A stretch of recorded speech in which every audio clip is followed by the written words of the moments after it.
உண்மையிலேயே 26 தேர்தலில் உறுதியாக அம்மா மக்கள் முன்னேற்ற கழகம் சட்டமன்றத்திற்கு ஆளுங்கட்சியாக செல்ல இருக்கிறது என்பதுதான் உண்மை.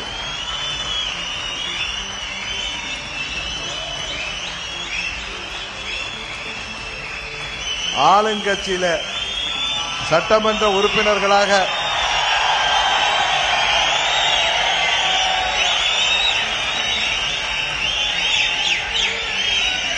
கூட்டணி ஆட்சியிலே இடம்பெறப் போகிறவர்கள் மேடையில் மாத்திரமல்ல, இங்கே கீழேயும் அமர்ந்திருக்கிறீர்கள்.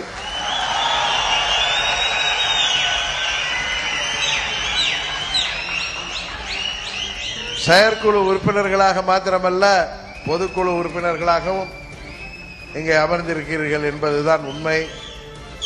21 தேர்தலிலே போட்டியிட்டவர்கள் மேலேயும் அமர்ந்திருக்கிறார்கள், இங்கே கீழேயும் அமர்ந்திருக்கிறார்கள்.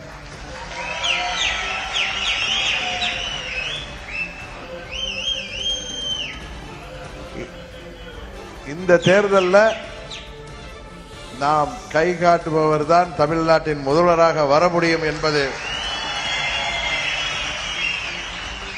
இயற்கை எழுதியிருக்கின்ற தீர்ப்பு.